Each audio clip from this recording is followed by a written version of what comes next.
Hello दोस्तों, मैं हूँ रितिन सर, आपका मैथमेटिक्स फैकल्टी। आज मैं आपके सामने कुछ नया वीडियो लेके आया हूँ।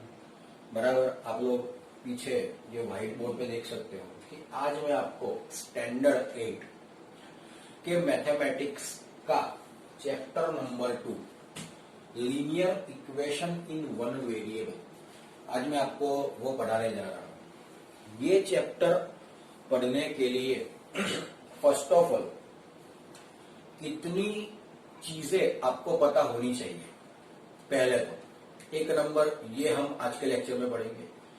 दूसरा, हम लोग सबसे पहले क्या पढ़ेंगे, तो ये जो चैप्टर का नाम है linear equation in one variable, तो फर्स्ट ऑफ ऑल तो गाइस हम इस चैप्टर का मीनिंग समझेंगे कि भाई ये चैप्टर का मीनिंग क्या है। अब तक मैं पिछले 12 सालों से पढ़ा रहा हूं, तब से मैं ऑलवेज हर स्टूडेंट को एक बात कहता हूं, हर स्टूडेंट को मेरी एक बात मैं ऑलवेज कहता हूं कि आप दुनिया का कोई भी सब्जेक्ट पकड़ लो, मैथ्स, साइंस, इंग्लिश, एसएस, दुनिया का कोई भी सब्जेक्ट आप पकड़ लो, उसमें जो चैप्टर का नाम दिया हुआ है, अगर हमने चैप्टर के नाम का मीनिंग पता कर लिया तो समझ लो कि आपका 50% चैप्टर इजी हो जाएगा आपके लिए। मतलब कि 50% चैप्टर आपको बहुत ही इजी तरीके से समझ में आ जाएगा। तो ये चीज आप बहुत ही अच्छी तरीके से याद रखो। क्या, एक बार फिर से बोल रहा हूं, अगर कोई भी सब्जेक्ट है उसके चैप्टर का जो नाम है, अगर उसको हमने सही से समझ लिया, सही से हमने अंडरस्टैंड कर लिया, तो आपके लिए वो चैप्टर बहुत ही इजी हो जाएगा। तो गाइस, हम लोग स्टार्ट कर रहे हैं अभी हमारा chapter number 2 linear equation in one variable. Okay, ये चैप्टर स्टार्ट करने से पहले मैं आपको कुछ क्वेश्चन पूछूंगा। बराबर, अब तक 7th स्टैंडर्ड तक आप लोगों ने वो क्वेश्चंस के आंसर पढ़े हैं कि नहीं है, वो मैं आज आपको पूछूंगा। बराबर, तो चलो पहला क्वेश्चन, मेरा पहला क्वेश्चन यहां पर मैं मेरा फर्स्ट क्वेश्चन लिख रहा हूं।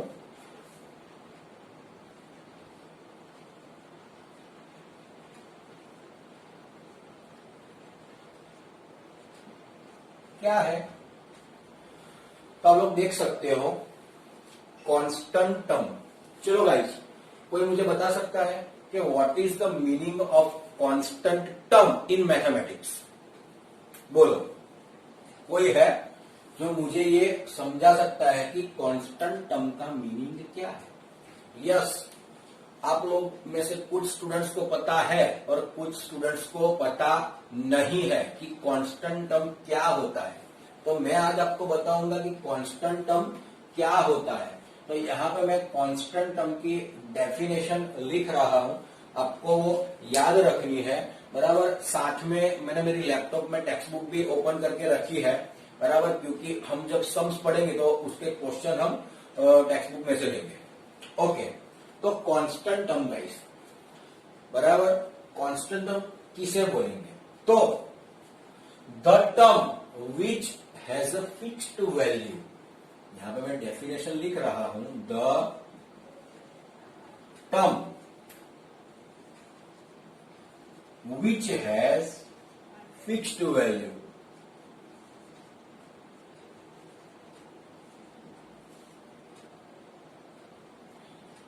is called constant term।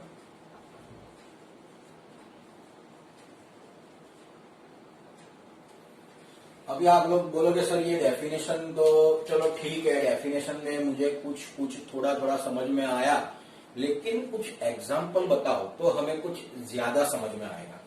चलो ठीक है, मैं यहाँ पे आपको एग्जाम्पल्स भी बता देता हूं। तो the term which has a fixed value is called constant term।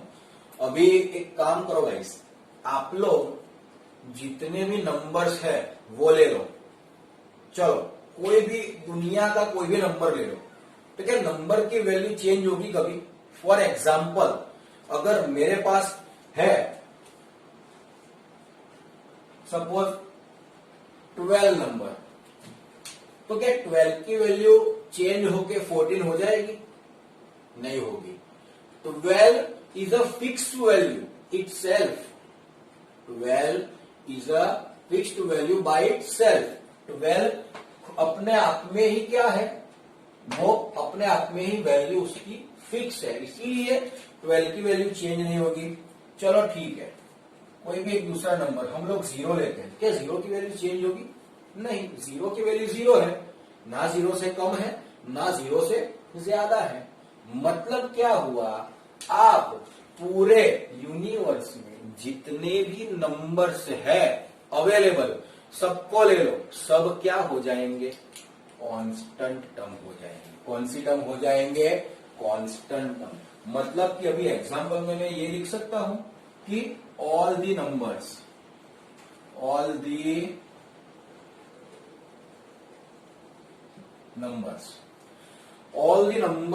are constant।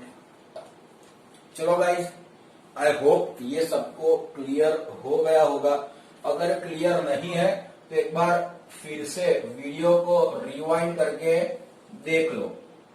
Okay, एक बार फिर से मैं बता रहा हूं कि अगर क्लियर नहीं हुआ तो आप लोग ये वीडियो रिवाइंड करके देख सकते हो कि ऑल द नंबर, दुनिया में जितने भी नंबर्स अवेलेबल है वो सब बराबर, वो सब क्या है? कांस्टेंट टर्म है। आपने कहीं ना कहीं कांस्टेंट टर्म को देखा ही होगा, अभी आपको समझ में आया कि इसको कांस्टेंट टर्म बोलते हैं। अब तक हम इसको नंबर्स बोलते हैं, लेकिन जब हमारा इक्वेशन जो आता है, हम जब एल्जेब्रिक एक्सप्रेशन एंड फैक्टराइजेशन की बात करते हैं, तब हम नंबर्स को as a constant term consider करेंगे। बराबर? ओके, चलो दूसरी एक चीज मैं आज आपको समझाता हूं, वेरिएबल।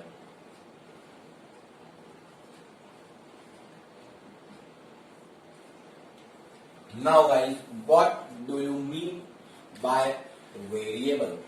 बोलो, वेरिएबल का मतलब क्या है? कोई मुझे बताएगा कि वेरिएबल का मतलब क्या है?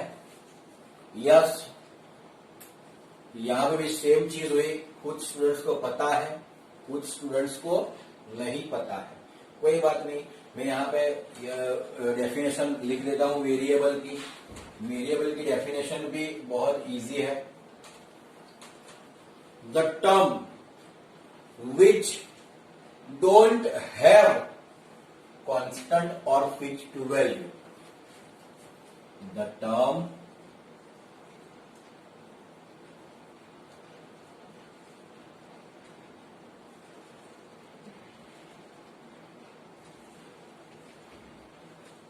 not have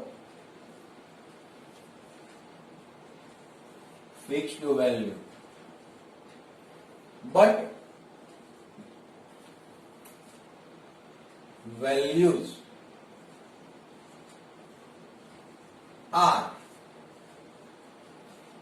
continuously changing।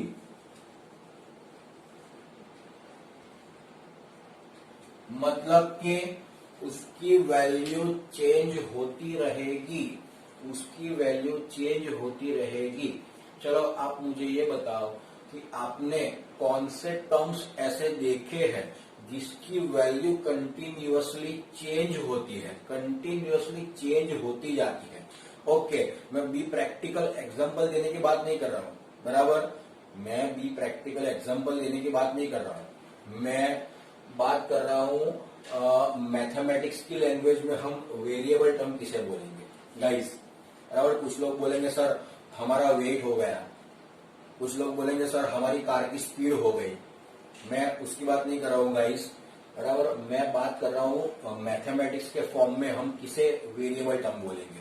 Okay, तो चलो मैथमेटिक्स के टर्म्स में हम किसे वेरिएबल बोलेंगे। आप लोगों ने देखा तो है ही कि भाई किसे बोलते हैं, लेकिन आपको ये पता नहीं कि इसको वेरिएबल टर्म बोलते हैं, बराबर? इसका नाम वेरिएबल ये आपको पता नहीं है। एंड दैट्स व्हाई यहाँ पे हम लोग एग्जाम्पल लेंगे। तो एग्जाम्पल या तो गाइज अब तक जितने भी इक्वेशंस आप लोगों ने पढ़े हैं उसमें आपने देखा होगा कभी x होगा, कभी y होगा, कभी z होगा, कभी स्मॉल t होगा, कभी स्मॉल m होगा, कभी स्मॉल n होगा, कभी स्मॉल l होगा, एटसेट्रा एटसेट्रा। बराबर गाइस, मतलब कि जितने भी अल्फाबेट्स है हमारे पास वो सब क्या है, constant sorry variable term, not constant term, sorry variable term. पता चला? अभी याद करो अपना 7th स्टैंडर्ड, अपना 6th स्टैंडर्ड, बराबर, उसमें हम लोगों ने पढ़ा था कि भाई find the value of x, x की वैल्यू क्या है वो आपको फाइंड करनी है। तो पता है कोई एक सम में एक्स की वैल्यू 10 आती है, तो दूसरे सम में एक्स की वैल्यू 20 आ गई, तो कोई तीसरे सम में एक्स की वैल्यू -15 आ गई, तो कोई 4th सम में एक्स की वैल्यू -17 आ गई। मतलब कि एक्स की value some by some very होती है, and that's why x y z t ये जितने भी अल्फाबेट्स हैं वो क्या है, वेरिएबल्स है इन मैथमेटिक्स। क्लियर है गाइस? ये दोनों चीजें क्लियर है।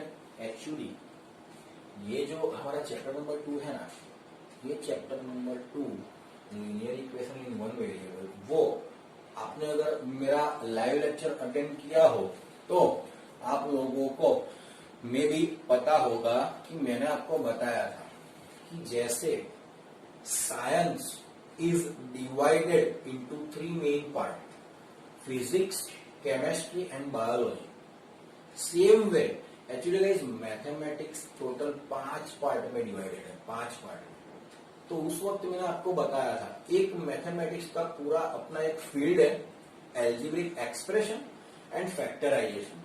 तो ये जो चैप्टर नंबर 2 है वो मैथमेटिक्स की ये जो फील्ड है एल्जेब्रिक एक्सप्रेशन एंड फैक्टराइजेशन, उसमें से उठाया गया है और आपकी टेक्स्ट बुक में इन लोगों ने आपके सामने चैप्टर को रखा है। बराबर गाइस? ओके, तो ये चीज आपको पता चल गई। अभी ये linear equation in one variable, सबसे पहले हमें क्या पता होना चाहिए, कांस्टेंट टर्म किसे बोलते हैं और वेरिएबल किसे बोलते हैं, ये चीज हमें पता होनी चाहिए। आई होप आप सबको अभी ये समझ में आ गया होगा, अभी किसी को कुछ भी डाउट नहीं होगा। ओके गाइस, तो एक काम करता हूँ, मैं थोड़ा इधर की ओर हो जाता हूँ, आपके सामने बोर्ड है, आप वीडियो को स्टॉप कर लो और ये जितना भी मैंने बोर्ड पे लिखा है वो अपनी नोटबुक में आप लोग लिख लो। बराबर? देन आफ्टर हम लोग आगे बढ़ते हैं। गाइस जल्दी फटाफट लिख लो। चलो अभी हम लोग आगे बढ़ते हैं। कहाँ गया मेरा डस्टर, या ये रहा। ओके गाइस, ये चीज अभी भी बोल रहा हूँ, ये चीज समझ लो, बहुत ही इंपॉर्टेंट है। अगर ये चीज पता चली तो धीरे धीरे चैप्टर्स समझ में आ जाएगा। बराबर? ओके, अभी मैं आपको एक दूसरी इंपॉर्टेंट चीज समझाऊंगा।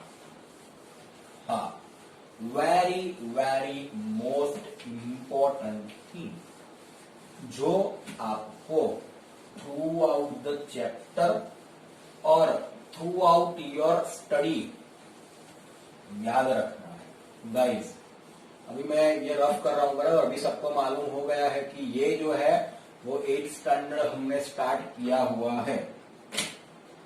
ओके, दूसरी चीज समझाने से पहले मैं फटाफट 2 मिनट पानी पी लेता हूँ, बहुत प्यास लगी है मुझे।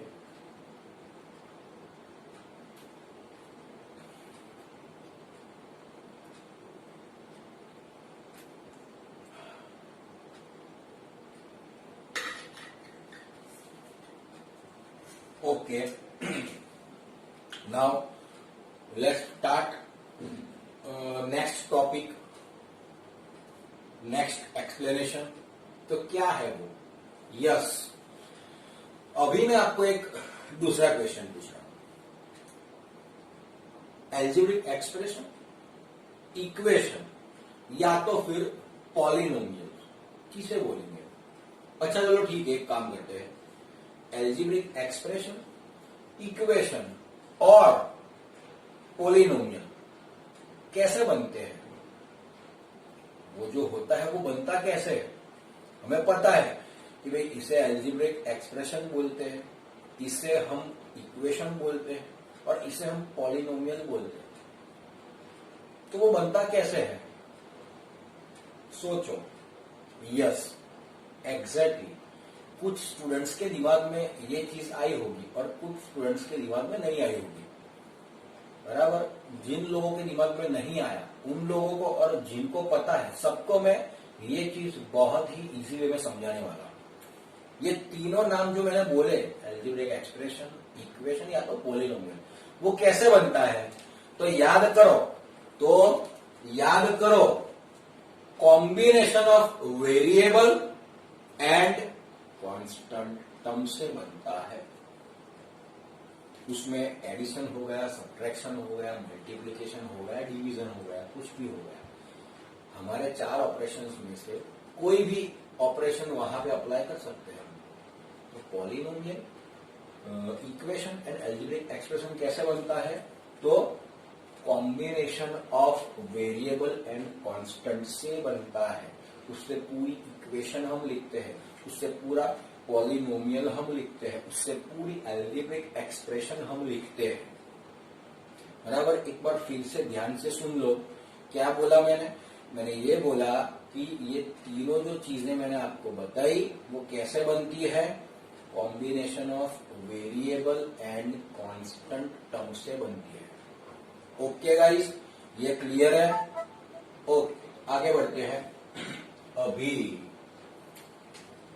सर हमें ये बताओ कि linear equation in one variable chapter का मतलब क्या है। यस गाइस, अभी मैं ये चीज बहुत ही इजी वे में और बहुत ही अच्छे से एक्सप्लेन करने जा रहा हूं।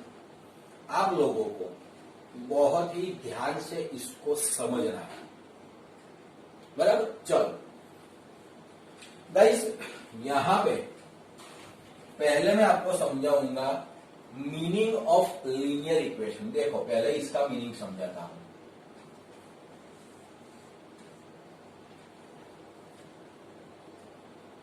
Guys, meaning of linear equation, भाई लीनियर इक्वेशन का मतलब क्या है। तो अभी मैं आपको लीनियर इक्वेशन का मतलब समझा रहा हूं। The equation in which maximum power of the variable should be 1,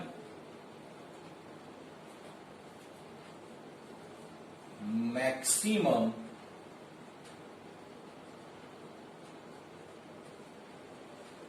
power of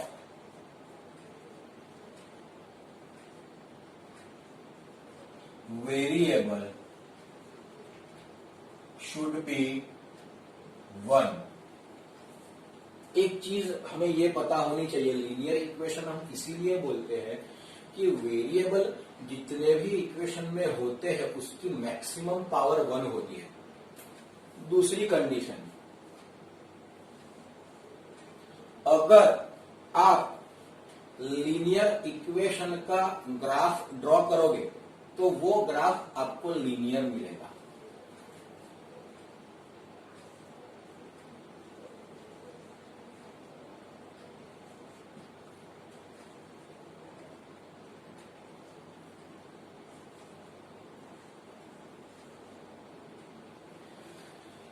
graph of equation is linear. Guys, equation linear होने के लिए ये 2 कंडीशन जरूरी है। अगर मेरी इक्वेशन लीनियर है तो 2 कंडीशन जरूरी है। कौन सी? पहली, ये 2 कंडीशन होनी चाहिए, maximum power of the variable should be 1 and graph of the equation is linear. ये 2 कंडीशन सेटिस्फाई करे तो उस इक्वेशन को हम लीनियर इक्वेशन बोल सकते हैं। ओके, चलो ठीक है। नाउ अभी हम लोगों को जो समझना है वो ये है, 1 वेरिएबल। अभी वन वेरिएबल का मतलब क्या है, तो सीधी सी बात है भाई, बराबर। इसका मतलब मैं यहाँ पे आपको समझाता हूँ। Throughout the equation there should be a one variable. Throughout the equation there should be only one variable.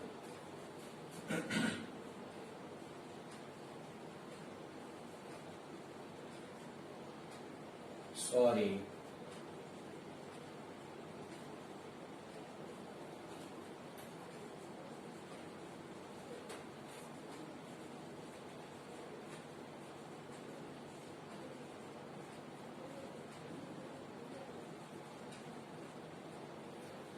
Guys, throughout the equation only one variable ही होना चाहिए। फॉर एग्जाम्पल, अभी मैं यहां पे एग्जाम्पल लूंगा, इन दोनों को मिला के जो एक इक्वेशन लिख रहा हूं यहां पे। Suppose 2x plus 7 is equals to 0। ये क्या हो गया, इसका एग्जाम्पल हो गया। ये क्या हो गया, इसका एग्जाम्पल हो गया। क्यों?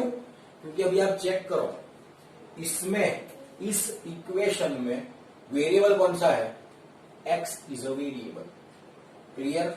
ओके, चलो, वेरिएबल सिर्फ एक ही वेरिएबल है, यहाँ पे ओनली x है, ना तो y है ना तो z है, ओनली वन वेरिएबल। ओके, तो चलो ये कंडीशन सेटिस्फाई कर ली, ठीक है। दूसरा, maximum power of variable should be one. यहां पे x की पावर क्या है, x की एक्सपोनेंट क्या है, वन। क्या है, वन है। And that's why this type of equation is called linear equation in one variable. Guys, clear है? ये मैंने एग्जाम्पल्स लिए हैं।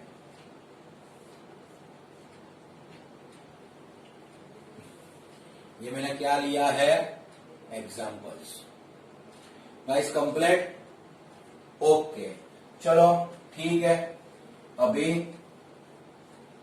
हम लोग क्या करेंगे, तो ये एग्जाम्पल्स, दूसरे एग्जाम्पल्स लेंगे हम लोग। तो देखो, सपोज यहाँ पे 3y minus 5 is equal to 0 हो गया।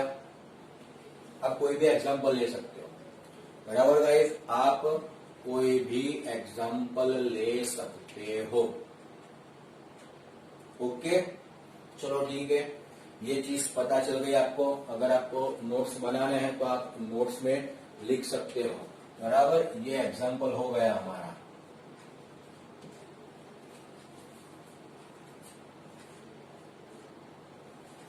चलो ठीक है, अभी हम लोग आगे बढ़ेंगे। आगे बढ़ने से पहले आई होप कि ये सब आपको समझ में आ गया हो। अभी मैं आपको क्या बताऊंगा कि हमें इस चैप्टर में करना क्या है। Yes, that is very most important question which has to be come in your mind. आपके दिमाग में एक क्वेश्चन आना चाहिए गाइस। कौन सा क्वेश्चन बताओ, कि सर ये सब तो ठीक है, ये सब तो आपने हमें बता दिया, लेकिन इस चैप्टर में हमें करना क्या है। सर आप हमें ये बता दो कि इस चैप्टर में हमें करना क्या है। ओके गाइस, तो अभी मैं आप लोगों को ये चीज समझाने वाला हूं कि हमें इस चैप्टर में करना क्या है, बराबर।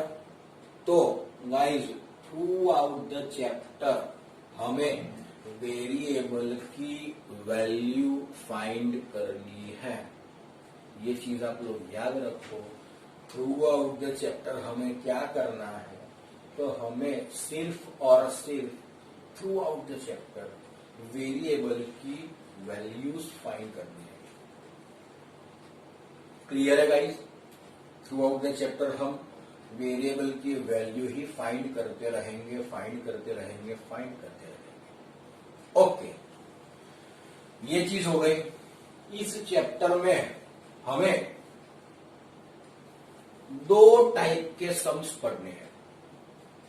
इस चैप्टर्स में हमें दो टाइप के सम्स पढ़ने हैं। एक नंबर,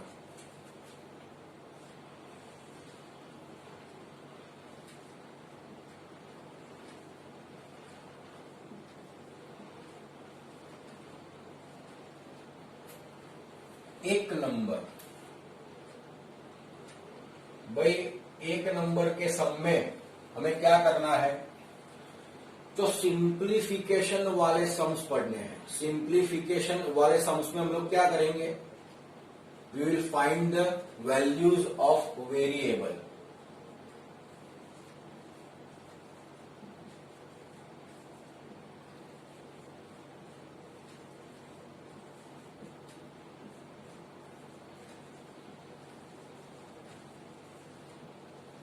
गाइस, और दूसरा जो हमें पढ़ना है वो है very very most important topic, जो आपको 10th स्टैंडर्ड में भी बहुत ही काम आएगा, बराबर। और वो है वर्ड प्रॉब्लम्स।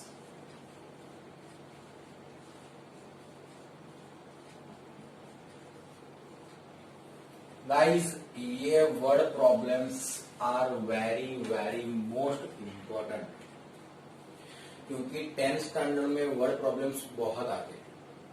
अच्छा है कि भाई इन लोगों ने आप लोगों को 8th स्टैंडर्ड में वर्ड प्रॉब्लम्स दिए कि आप लोग 10th स्टैंडर्ड आते आते इसको सीख जाओ। अभी आप लोग पूछोगे सर ऐसा तो हमने कभी सुना ही नहीं ना, वर्ड प्रॉब्लम्स क्या होता है।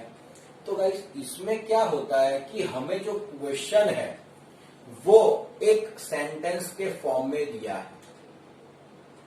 किसके फॉर्म में दिया होगा, एक सेंटेंस के फॉर्म में दिया होगा क्वेश्चन, बराबर गाइस। तो उसमें हमें क्या करना है, फर्स्ट ऑफ ऑल वो सेंटेंस को पढ़ते पढ़ते पढ़ते पढ़ते हमें अकॉर्डिंग टू द क्वेश्चन खुद का जो ये एक्सप्रेशन होता है, expression in one variable, linear equation in one variable, वो हमें खुद को क्वेश्चन को पढ़ते पढ़ते पढ़ते हमें खुद बनाना पड़ेगा पहले। Then after we will simplify that expression. उसके बाद हम उस एक्सप्रेशन जिसको हमने खुद ही क्वेश्चन को पढ़ के बनाया है उसको हम सिंप्लीफाई करेंगे और वेरिएबल की वैल्यू फाइंड करेंगे, बराबर। देखो, सिंप्लीफिकेशन में क्या है कि सिंप्लीफिकेशन में आपको ऑलरेडी एक्सप्रेशन दिया होगा, आपको ऑलरेडी इक्वेशन दिया होगा, बराबर। और आपको क्या करना है, सिंपल एक सिंप्लीफिकेशन करके आपको वैल्यूज फाइंड कर देनी है वेरिएबल की। लेकिन वर्ड प्रॉब्लम्स में क्या है कि आप लोगों को पहले क्वेश्चन बनाना पड़ेगा अपने आप, मतलब कि इक्वेशन अपने आप बनानी पड़ेगी। क्वेश्चन पढ़ते पढ़ते पढ़ते, सेंटेंस पढ़ते पढ़ते पढ़ते हमें अपनी इक्वेशन अपने आप बनानी पड़ेगी। देन आफ्टर उसको सिंप्लीफाई करके वेरिएबल की वैल्यू फाइंड करेंगे। गाइस, क्लियर है? गाइस, ये चीज क्लियर है। थ्रू आउट द चैप्टर हमें करना क्या है वो चीज पता चल गई। ओके, आई होप कि सबको पता चल गया होगा, बराबर। चलो ठीक है, तो अभी आगे बढ़ते हैं।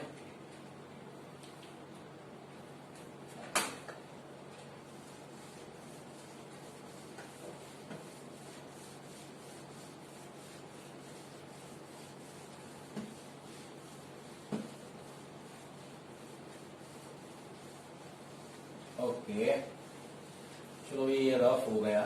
अभी directly we will start the examples. अभी इसमें भी गाइस एक सीक्वेंस है, एग्जांपल्स पढ़ने की भी एक सीक्वेंस होती है, बराबर। ये जो एग्जांपल्स हम लोग पढ़ेंगे उसकी एक अच्छी सी सीक्वेंस होती है, बराबर। ओके, तो सबसे पहले हम लोग क्या करेंगे, हम लोग वेरी बेसिक लेवल के एग्जाम्पल पढ़ेंगे, देन आफ्टर मीडियम लेवल के एग्जाम्पल पढ़ेंगे, और एट द एंड हम लोग एकदम टफ टाइप के एग्जाम्पल्स पढ़ेंगे। बराबर?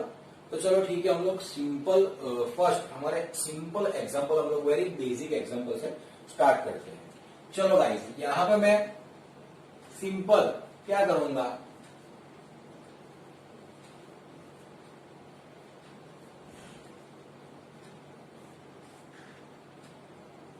सिंप्लीफाई। ओके, सिंप्लीफाई का मीनिंग क्या है? तो सिंप्लीफाई मतलब हमें क्या करना है, वेरिएबल की वैल्यू फाइंड करनी है। चलो एक एक्सप्रेशन ले रहा हूं यहां पे फर्स्ट। चलो simple, 2x plus 4 is equal to 0। बराबर? यहां पर हम लोग क्या करेंगे, हमें x की वैल्यू फाइंड करनी है गाइस। बराबर? तो फर्स्ट ऑफ ऑल गाइस, एक चीज हमेशा आपको याद रखनी है कि अगर यहां पे इक्वल्स टू है तो आगे क्या आएगा, देयरफॉर ही आएगा। बराबर? बहुत सारे स्टूडेंट्स को ये पता नहीं होता, तो प्लीज गाइज आप लोग ये याद रखो। और दूसरी चीज, आपकी जो नोटबुक है क्लास वर्क की, वो बहुत ही क्लीन होनी चाहिए और अच्छे हैंडराइटिंग से लिखी हुई होनी चाहिए। बराबर गाइज? एकदम अच्छा क्लीन काम करो। क्लीन इंडिया के साथ हम हैं, नरेंद्र मोदी जी के साथ हम हैं। बराबर? चलो ठीक है, 2x plus 4 is equals to 0। Okay, अभी इसको सिंप्लीफाई कैसे करेंगे, सबको मालूम ही है। 2x will be as it is equals to 0 है। ओके, ये जो 4 है वो राइट हैंड साइड जाएगा, तो जो पॉजिटिव है वो नेगेटिव हो जाएगा, -4। चलो अगेन गाइज, ये पहला समय, इसीलिए मैं स्टेप बाय स्टेप धीरे धीरे जा रहा हूं। जैसे ही हम लोग को एकदम इजी आपके लिए ये हो जाएगा, जैसे ही आप लोग इसको समझ जाओगे, बाद में मैं थोड़ा स्पीड में करूंगा। ये सब ही मैं सिर्फ स्टेप बाय स्टेप कर रहा हूं। 2x is equals to -4 and therefore guys, अभी यहां पे क्या होगा, देखो 0 -4 हो गया। ओके, x के साथ 2 क्या है, मल्टीप्लीकेशन में, एंड दैट्स वाई ये 2 होगा नीचे क्रॉस में जाएगा, तो क्रॉस मल्टीप्लाई होगा, and therefore x equals to -4/2। Therefore x equals to 2 2 जा 4। गाइस यहाँ पे 2 2 जा 4 कट होगा, माइनस तो ऑलरेडी है, इसलिए x की वैल्यू मुझे क्या मिली, -2 मिल गई। x की वैल्यू मुझे क्या मिली, -2।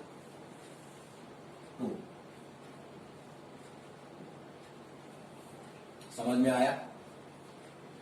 धीरे धीरे आप लोग देखो, बहुत ही इजी सम है ये, बेसिक लेवल के, इसलिए आपको बहुत इजी लगेगा। लेकिन जैसे जैसे हम लोग आगे बढ़ेंगे वैसे वैसे देखो गाइस, ये जितने भी सम्स है ना वो बहुत इजी है। थ्रू आउट द चैप्टर जितने भी सम्स हम लोग पढ़ेंगे वो बहुत ही इजी है, लेकिन जब आप लोग उसकी प्रैक्टिस करोगे तो आपको ये सम्स इजी लगेंगे, अदरवाइज ये आपको टफ ही लगेंगे। बराबर? तो इसकी ज्यादा से ज्यादा आपको प्रैक्टिस करनी होगी। चलो ठीक है, अभी हम लोग कुछ एग्जांपल्स लेते हैं टेक्स्ट बुक में से गाइस। बराबर? कुछ एग्जांपल्स हम लोग टेक्स्ट बुक में से लेते हैं। आपकी एनसीईआरटी की जो टेक्स्ट बुक है ना, उसमें से मैं कुछ एग्जांपल्स ले रहा हूं यहाँ पे। बराबर? चलो ठीक है, तो अभी मैं जो हमारे सिंपल वाले एग्जांपल्स है वो मैं ले लेता हूं पहले। यस, एग्जांपल नंबर 1 है हमारे पास। एग्जांपल नंबर 1 क्या है, तो सी मैं यहाँ पे एग्जांपल नंबर 1 उसका क्वेश्चन लिख लेता हूं। 2x - 3 is equals to 7। चलो गाइस, इसे हम लोग सिंप्लीफाई करते हैं। इसे हम लोग सिंप्लीफाई करते हैं। कैसे करेंगे मैंने आपको बताया, यहाँ पे आगे देयरफॉर होगा, ये 2x एज इट इज रहेगा, यहाँ पे इज इक्वल्स टू होगा, ये जो 3 माइनस है वो राइट हैंड साइड जाएगा तो प्लस हो जाएगा, 7 + 3। Therefore 2x is equals to 7 + 3 क्या होगा, 10। And therefore x is equal to 10 divide by 2। Guys आप लोग यहाँ पे देख सकते हो 2 is in a multiplication, that's why वो नीचे जाएगा डिवीजन में। यहाँ पे कट होगा, कैंसल होगा, 2 5 10 and therefore x equals to क्या हो गया 5। तो गाइज ये आपको आंसर मिल गया।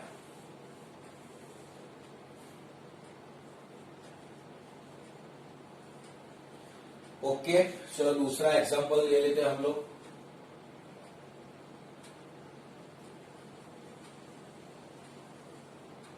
दूसरा हम लोग एग्जांपल ले लेते हैं। एग्जांपल नंबर 2 गाइज, आपको ये चीज याद रखनी है कि ये मैं बहुत ही सिंपल वाले एग्जांपल ले रहा हूँ, वेरी बेसिक एग्जांपल्स। धीरे धीरे हम लोग टफ एग्जांपल पे जाएंगे, बराबर। ओके, तो एग्जांपल नंबर 2 ये है कि 2y plus 9 is equal to 4। Okay, तो चलो इसको हम लोग सिंप्लीफाई करते हैं।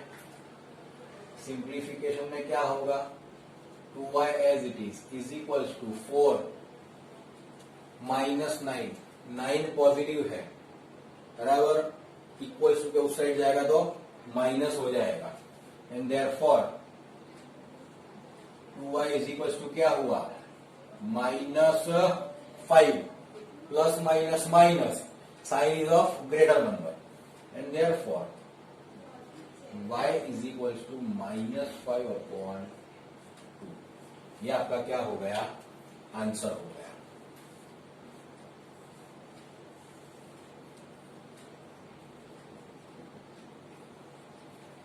कंप्लीट। ओके गाइस, अभी एग्जाम्पल नंबर 3 पे चलते हैं। ये बहुत ही इजी एग्जाम्पल है, फटाफट ये कंप्लीट हो जा रहे हैं, बराबर भाई। ये बहुत ही इजी एग्जाम्पल है, इसीलिए ये फटाफट कंप्लीट हो रहे हैं। ओके, एग्जाम्पल नंबर 3 क्या है, तो देखते हैं। x/3, यहाँ पे x/3 plus 5/2 is equal to -3/2। ये आप लोग सोच रहे होंगे सर, आप लोग ये सोच रहे होंगे कि सर आप ये एग्जांपल कहाँ से लिखते हो। गाइस मैंने यहाँ पे लैपटॉप रखा हुआ है, वहां पे टेक्स्ट बुक है मेरे पास एनसीईआरटी की, उसमें से मैं एग्जांपल ले रहा हूँ। ओके, चलो ठीक है। तो अगेन हम लोग सिंप्लीफाई करते हैं इसको। अभी यहाँ पे सिंप्लीफिकेशन में हमें क्या करना पड़ेगा, देखो लेफ्ट हैंड साइड डिनोमिनेटर है, राइट हैंड साइड भी डिनोमिनेटर है, बराबर। तो आप सबको पता है कि हम लोग क्या करेंगे, तो सी ये जो x/3 है वो एज इट इज रहेगा, okay, is equals to -3/2 as it is रहेगा। ये जो 5/2 है वो राइट हैंड साइड जाएगा, तो वो क्या हो जाएगा -5/2। यस, आप लोग देख सकते हो गाइज, राइट हैंड साइड पे क्या हो रहा है, यहाँ पे नीचे डिनोमिनेटर इक्वल है, एंड दैट्स व्हाई जो भी डिनोमिनेटर है वो आपका क्या हो जाएगा, एलसीएम हो जाएगा। And therefore x/3 is equals to, यहाँ पे 2 एलसीएम हो गया क्योंकि 2 कॉमन है। अगर एलसीएम अगर यहाँ पे डिनोमिनेटर डिफरेंट होते तो हमें एलसीएम करना पड़ता, बराबर, लेकिन यहाँ पे डिनोमिनेटर सेम है, इसीलिए हमने यहाँ पे एलसीएम नहीं लिया। ओके गाइस, चलो नेक्स्ट। ये क्या हो गया, -3 -5, therefore x/3 is equals to minus minus plus, sign is of greater number, -3 -5 क्या होगा -8 अपॉन 2। चलो गाइज, ये 2 4 8 कट होगा, बराबर, and therefore x/3 is equals to क्या हो जाएगा -4। एंड सो यहां पे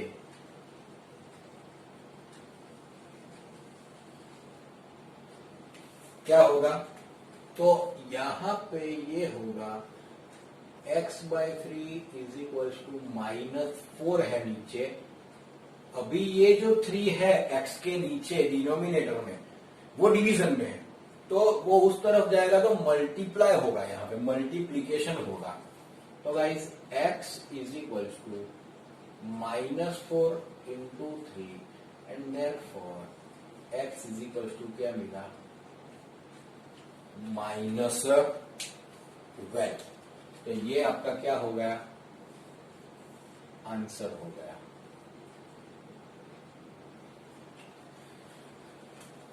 गाइस ये क्लियर है, ये बेसिक लेवल के एग्जांपल्स जो मैंने आज आपको करवाए, बराबर। आई होप कि आज के लेक्चर में आपको जितना भी मैंने पढ़ाया वो सब समझ में आया होगा।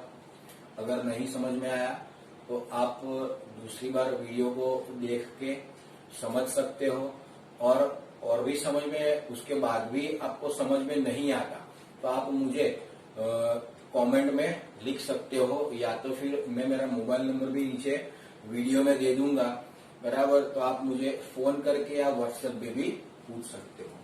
ओके गाइस, आप लोग ये बोर्ड पे देख सकते हो, बराबर। ये बोर्ड जो पूरा मैंने भरा हुआ है, अगर उस पे जो लिखा है वो आपको लिखना है तो आपको जो नोट्स बनाने हैं तो वीडियो को स्टॉप कर लो और यहाँ पे आप लोग देख के लिख सकते हो। ओके गाइस, तो मिलते हैं हमारे नेक्स्ट वीडियो में। अगर आपको ये वीडियो पसंद आया हो तो इस वीडियो को, मेरी चैनल को लाइक करो, शेयर करो और सब्सक्राइब करो। Thank you guys. जय हिंद, जय भारत।